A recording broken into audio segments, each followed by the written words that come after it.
ओम नमः सिद्धेभ्य नमो जीर्णाणम। सभी को सादर शुद्धात्म वंदन।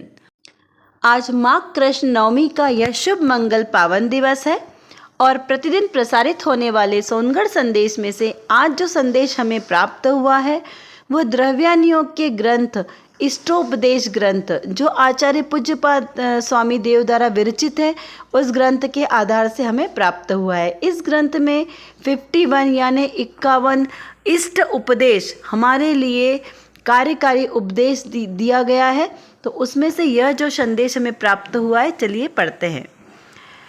लोक में ये बात प्रसिद्ध है कि देवों ने मंथराचल पर्वत को डोरियों की खींचतान की क्रिया करके समुद्र मंथन किया। उसी प्रकार स्वपर के विवेक ज्ञान के अभाव से उत्पन्न हुए रागादिक परिणाम से उत्पन्न हुए कर्म बंध से संसारी जीव अनादि काल से संसार में भ्रमण करता रहा है और भ्रमता रहा है, भ्रमता रहेगा। यहाँ आचार्य देव बहुत करुणा करके जीव की स्थिति को बता रहे हैं कि जीव अभी तक क्या गलतियाँ करता हुआ आ रहा है और आगे भी यदि उसने अपनी भूलों को स्वीकार नहीं किया, नहीं सुधारा, तो वो कौन कौन सी और भूलें करेगा। कि लोक में क्या बात प्रसिद्ध है कि देवों ने मथुराचल पर्वत को डोरियों की से खींचतान किया और उसे समुद्र का मंथन किया। किस लगा ना कि समुद्र का मंथन किया, उसमें से विष का घड़ा और ऐसे 14 रत्नों की प्राप्ति हुई जिसमें से विष शिव जी ने पिया और लक्ष्मी जी थी। तो इस प्रकार समुद्र मंथन किया। मतलब कहने का तात्पर्य यह है कि किस प्रकार इतनी मेहनत करके उन्होंने अमृत को प्राप्त किया। समुद्र को मथना मतलब कितना बड़ा काम है। घर में हम कैसे करते हैं ना, वो दही को मथते हैं तो उससे क्या होता है, मक्खन निकलता है और छाछ अलग होता है, तो मक्खन निकालने के लिए ऐसा ही वो समुद्र, कितना बड़ा विशाल समुद्र, उसको मंथन किया और उसमें से क्या निकला, अमृत निकला। तो अमृत का क्या मतलब लिया कि अमृत का पान करके वह अजर अमर हो गए। तो इस प्रकार की कहावत है। इससे हमें क्या सिद्धांत को लेना कि जो समुद्र का मंथन किया मतलब सारभूत निकला। इतनी मेहनत करने के बाद सारभूत पदार्थ निकला, एक घड़ा अमृत का। तो हम क्या कर रहे हैं, हम भी यही कार्य कर रहे हैं कि पूरे अनादिकाल से 5 इंद्रिय के विषयों में संसार की एक एक वस्तु में सुख ढूंढने के लिए कितना प्रयास करते हैं। आज ये जॉब किया, कल दूसरा जॉब किया, आज ये वैरायटी का खाना बनाया, कल दूसरी वैरायटी का खाना बनाया, फिर परसों कि हर बार कुछ नया नया चाहिए। क्यों? क्योंकि हमें अपनी तृप्त करनी है ना आत्मा को, कि हमें तृप्ति नहीं है रसना इंद्री को। तो उसके लिए हम क्या करते हैं, नई नई इच्छाएं उत्पन्न करते हैं और उनको पूर्ति करते हैं। फिर नई इच्छाएं उत्पन्न होती है तो वो हमारी इच्छाएं तो पूरी नहीं होती है। तो इतनी मेहनत करने के बाद भी क्या हम जो सुख के लिए ये सारे कार्य क्रियाकलाप कर रहे हैं तो वो सुख हमें मिल रहा है क्या? नहीं। तो ये तो वो समुद्र मंथन की तरह हुआ कि हमने इतनी सारी इच्छाओं की पूर्ति करने के लिए इतनी मेहनत की, लेकिन फिर भी कभी इच्छाएं पूरी ही नहीं हुई। हमेशा वो खाली की खाली रहती है। तो क्या करना है कि मेरे आत्म स्वभाव पर दृष्टि डालो। मेरी आत्मा में तो है ही नहीं इच्छाएं, इच्छाओं से रहित है मेरा आत्म स्वभाव, और वो सुख का खजाना वहीं पर है। क्योंकि जहाँ इच्छाएं नहीं होगी वहीं पर तो सुख है ना। तो मेरे आत्मा में इच्छाएं नहीं है और सुख भरा है। तो सिर्फ एकमात्र अपनी आत्मा में देखो तो इतनी मेहनत करने की आवश्यकता नहीं पड़ेगी। तो ऐसे ही जो अमृत का पान किया वो कहाँ से मिला? अरे आत्मा स्वयं ही अजर अमर है, उसको कौन से अमृत की जरूरत है जिसके लिए आपने इतना समुद्र मंथन किया? क्या सिद्धांत घटित हुआ उदाहरण पे से कि जो हमने कार्य किए जिस प्रयोजन की सिद्धि के लिए, वो प्रयोजन की सिद्धि उस कार्य से होती ही नहीं है। क्योंकि वो जो प्रयोजन हमने मान के रखा है उससे तो वो स्वयं ही परिपूर्ण है। मेरा आत्मा अजर अमर है, उसको किसी अमृत की आवश्यकता नहीं है। मेरे आत्मा में सुख लबालब भरा हुआ है, मुझे किसी और जगह पे सुख ढूंढने की आवश्यकता नहीं है। तो यहाँ पर क्या कहा कि उसी प्रकार स्व और पर के विवेक ज्ञान के अभाव से उत्पन्न हुए रागादिक परिणामों से उत्पन्न हुए कर्म बंधन से जीव दुखी है ना। किससे?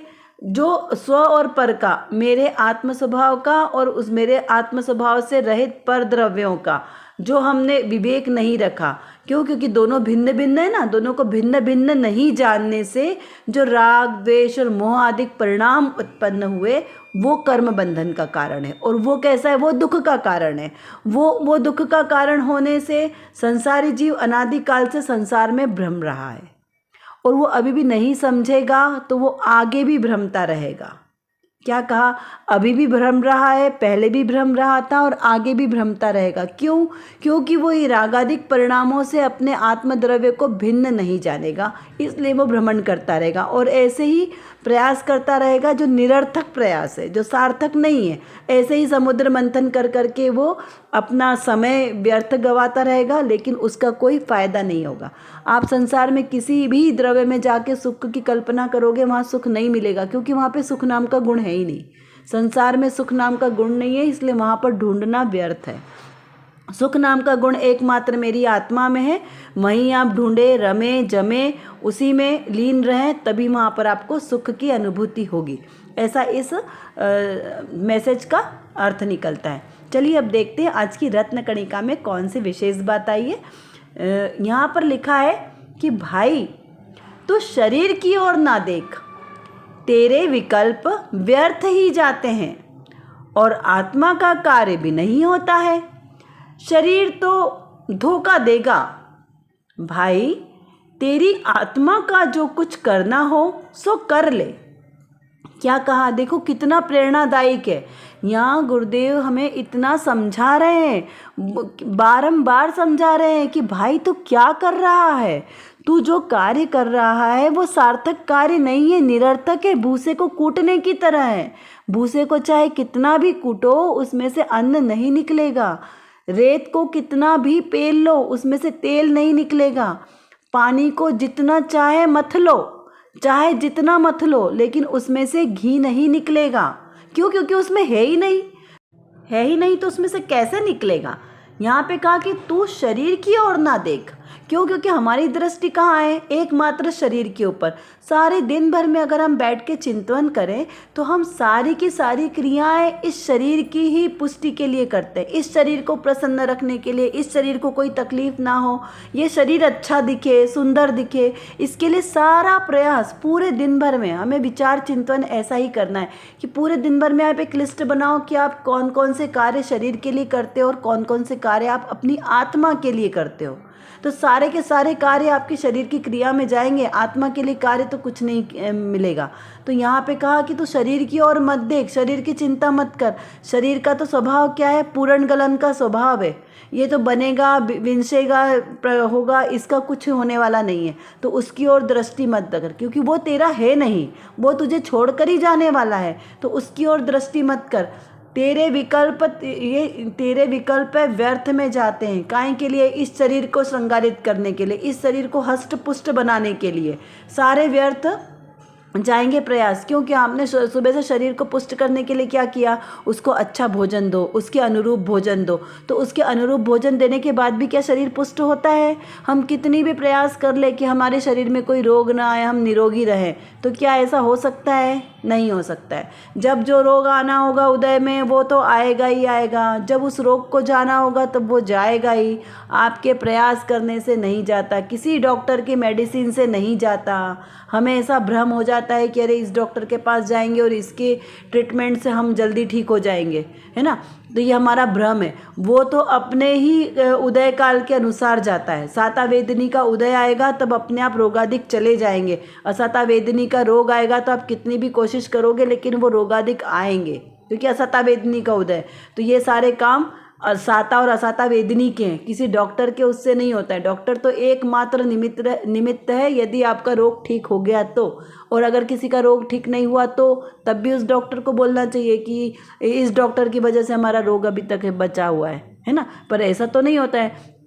ठीक होने पे आरोप किस पे आता है? डॉक्टर पे। जब ठीक नहीं होता है तब तो नहीं आता है उस पे आरोप। तो यहाँ पर निमित्त नैमित्तिक संबंध है शरीर के ठीक होने में या नहीं होने में। यहाँ पर हमें क्या मानना है कि अगर हमने प्रयास किए तो वो सारे व्यर्थ जाने वाले, और आत्मा का कार्य भी नहीं होता। क्योंकि जब शरीर आदि पे हमारा ध्यान है, आत्मा पे ध्यान ही नहीं है, तो आत्मा का कार्य कैसे होगा? आत्मा को सुरक्षित रखने के लिए, आत्मा को सुखपूर्वक रखने के लिए हमें आत्मा का ध्यान रखना पड़ेगा। अरे रोग हुआ है बच्चे को और दवाई हम करें अपनी मम्मी की, तो क्या ठीक होगा? नहीं। तो जिसको रोग आया है उसको आप मेडिसिन खिलाओगे तो ठीक होगा ना। तो वैसे ही रोग तो मेरी आत्मा में लगा है और हम शरीर पुष्ट किसको कर रहे हैं? शरीर को। तो वो कैसे ठीक होगा? तो नहीं हो सकता है। इसलिए कहा कि हे भाई, तू विकल्प मत कर और तू अपनी आत्मा का ध्यान लगा। आत्मा का ध्यान लगाएगा तब तेरे सारे रोगादिक दूर होंगे, तेरे सारे कष्ट दूर होंगे। इस प्रकार इसका अर्थ समझना है। इस पर पंडित दौलत राम जी का बहुत ही सुंदर भजन है। अरे जिया जग धोखे की टाटी, झूठा उद्यम लोग करत है, जामे निस दिन घाटी। अरे जिया जग धोखे की टाटी, जान बूझ कर अंध बने हैं, आँखन बांधी पाटी।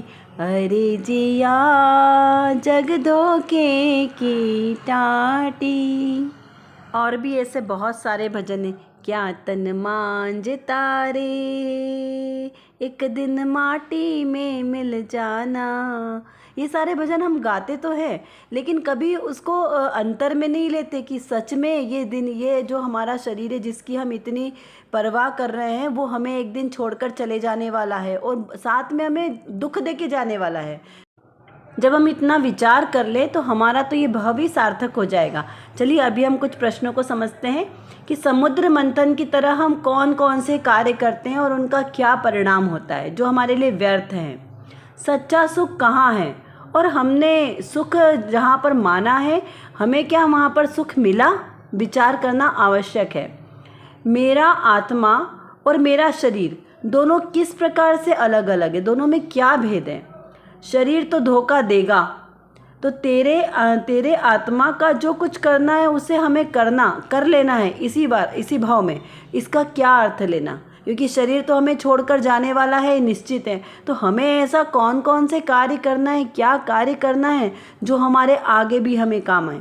क्योंकि देखिए अभी हमने जो इस पर्याय में जितना धन रुपया पैसा सुख सुविधाएं जितनी भी सामग्री हमने जुटाई है ना, रिश्ते नाते संबंधी मित्र बढ़ाएं, ये सब हमारे काम आएंगे भी कि नहीं आएंगे, इस पर हमें विचार करना आवश्यक है कि अंत समय में जब प्राण तन से निकलने वाले होंगे तब मेरे साथ कौन कौन जाएगा।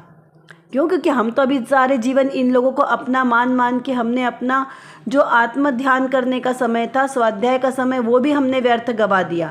तो जिसके लिए हमने इतना त्याग किया है वो हमारे काम आएंगे भी नहीं आएंगे, इस बात का हमें बिल्कुल ईमानदारी से विचार करना है।